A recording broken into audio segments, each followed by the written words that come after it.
Na ką, tai pradėsime išminties minutėlę ir šiandien kalbėsime apie pinigus. Įsivaizduojat tokią temą? Aš savo kanale, manau, dar tokios temos neturėjau.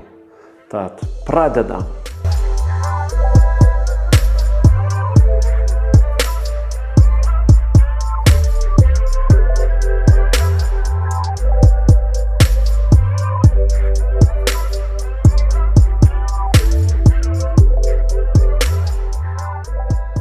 Šiandien, galima sakyti, įpusėjo jau pirmasis vasaros mėnesis ir taip susiklostė reikalai, kad šiandien atradau minutėlę išminties minutėliai, tad dėl to labai džiaugiuosi. Ir galvodamas apie ką šiandien kalbėti, kilo mintis, kad reiktų pakalbėti apie pinigus. Apie pinigus kaip priemonę, kurią žmonės naudoja savo kasdienybėje. Na ir kaip visada prisėdau ir galvoju, ką čia apie juos kalbėti. Ir kilo tokia mintis.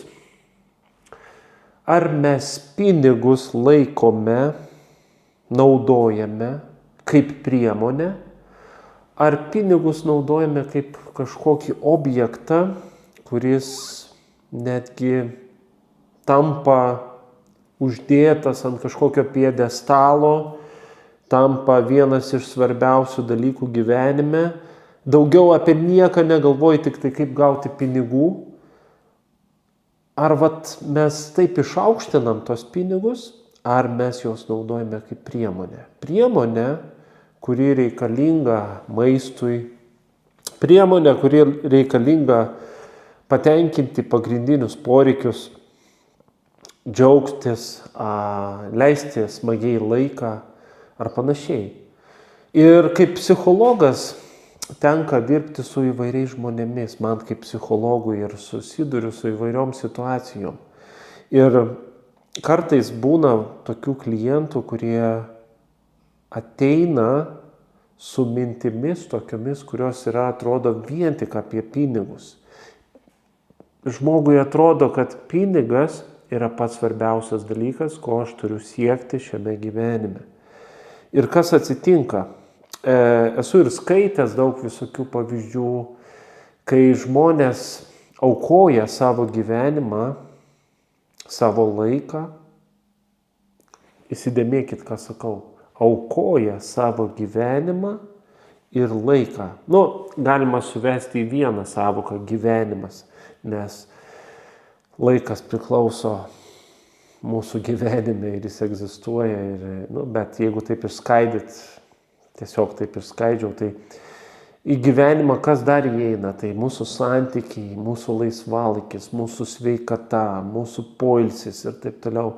Tai visa tai kartais atsiranda tokių žmonių, kurie aukoja visus šitos dalykus, nes galvoja, kad kai turėsiu pinigų, tada tai gyvensiu, tada galėsiu skirti laiką poilsiui, kelionėms, ten dar kažkam.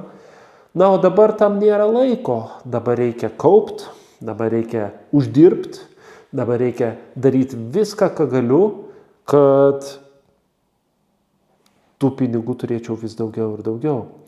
Ir toks mąstymas, ir man teko susidurti su tokiais klientais, kai žmonės daug metų taip daro, ir paskui sako, nejaučiu ramybės, nejaučiu džiaugsmo, atrodo pinigų daug turiu mašinų, turiu namą, net ne vieną namą, galiu keliauti kur noriu, bet neišeina. Nėra tam laiko, nes kai turi daug pinigų, jais reikia rūpintis. Reiškia, atsiranda ir daug atsakomybių ir atrodo žmogaus ta fantazija, kurį jis prieš tai turėjo, jos neįmanoma įgyvendinti. Čia dalinuosi vieno žmogaus istoriją, kai žmogus papasakojo savo patirtį man ir pasidalino tuo. Ir gaunasi taip, kad kartais mes žmonės iškeliam pinigus aukščiau visko. ir tada galvojam, kad kažkada ateis tas laikas, kada galėsiu jais pasimėgauti. Bet kaip rodo praktika, bent jau aš iš savo patirties, kiek bendravau ir kiek esu skaitęs knygų, praktika rodo, kad kartais žmonės net neturi laiko pasidžiaugti tuo, ką turi, tuo, ką užsidirbo. Atrodo, tas klientas sako, aš turiu daug pinigų, visko turiu, bet neturiu laiko. Šeimos taip pat neturiu, nes per tą laiką šeima sugriuvo, kai jisai visą dėmesį laikė sutelktą į pinigus, į jų darymą ir taip toliau, tai prarado daug žmonių, prarado šeimą. Ir jis galvojo, kad visą tai aukoja dėl ateities. Ir jisai uždavė savo klausimą, o kada ta ateitis? Paskaičiavo, jau ten praėjo daug metų ir sako, ateitis tai dabar. Aš jau dabar, anksčiau galvojau, kad tokiu metu jau galėsiu gyventi. Ir sako, lyg ir galiu gyventi, bet neišeina, nes nėra laiko ir nėra noro, nėra energijos, nes jis negali džiaugtis, negali mėgautis, nes praradęs energiją.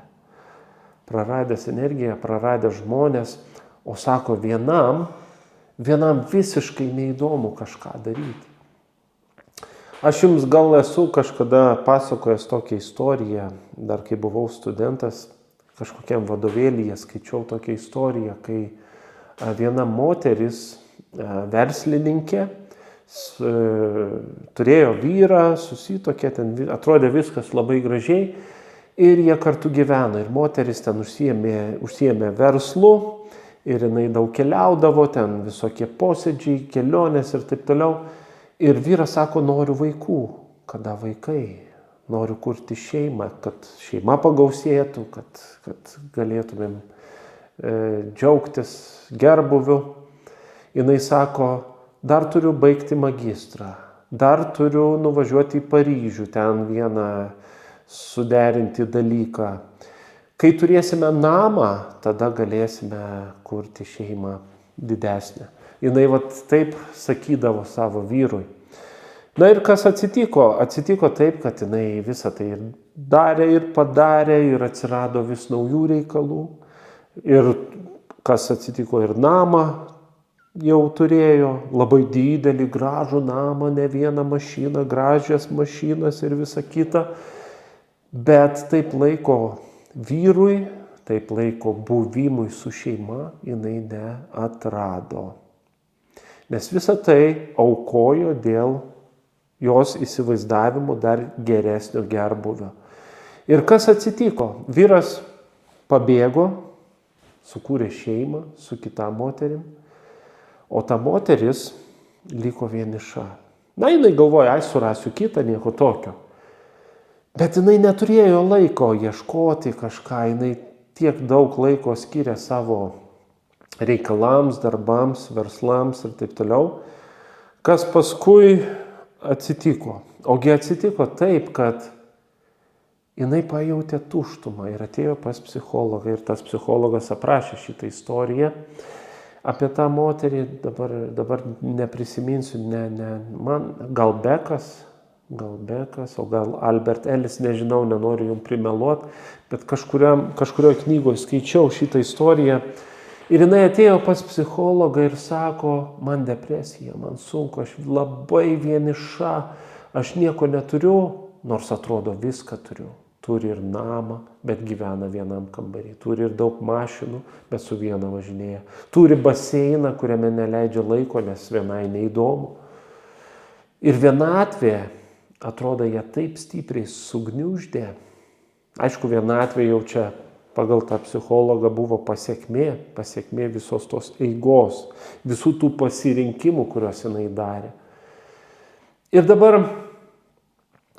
noriu jūsų paklausti, ką jūs renkatės, kas jums yra svarbiausia.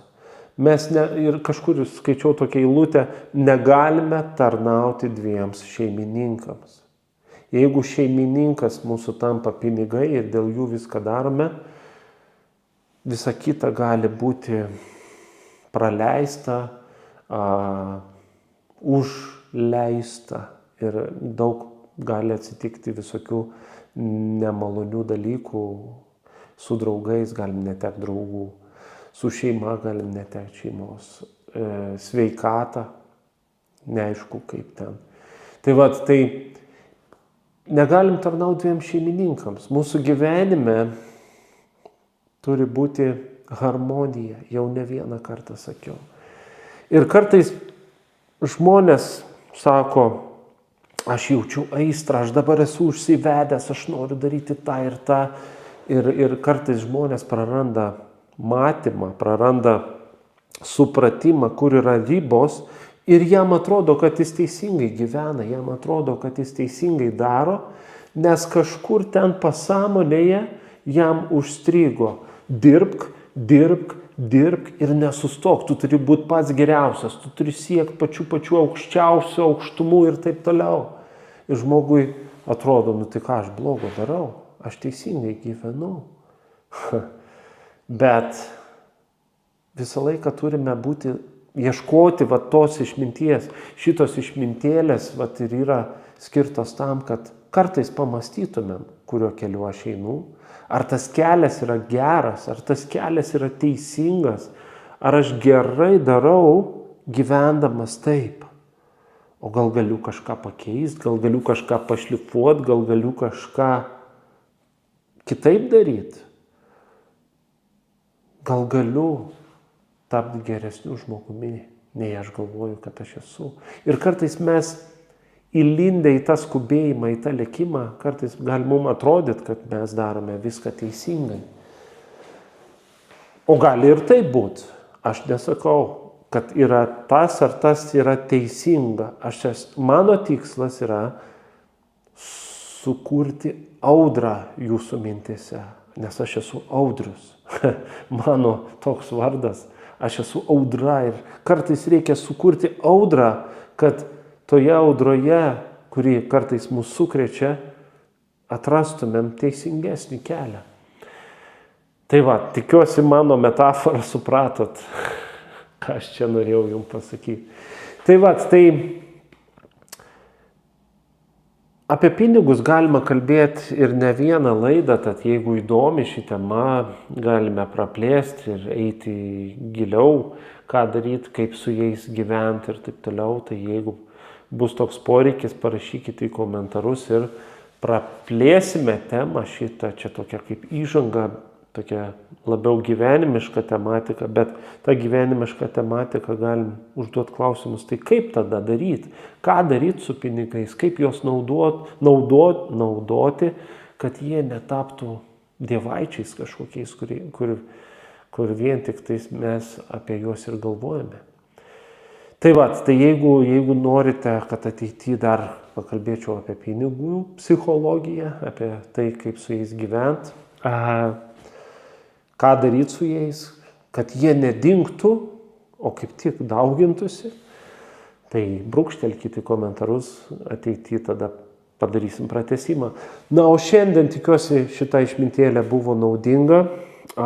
Jeigu galvojat, kilo jums minčių įvairių, tai pasidalinkit su savo artimaisiais, bičiuliais, draugais, kam naudinga tokia tematika. Nepamirškit paspausti patiktuko. Nepamirškite parašyti komentarų. Bent labą dieną, pasisveikinkit ir tai faina. O dabar visiems dėkoju Contribui nariams, dėkoju jums, kas žiūrėjote. Ir atsisveikinu iki kito karto. Iki.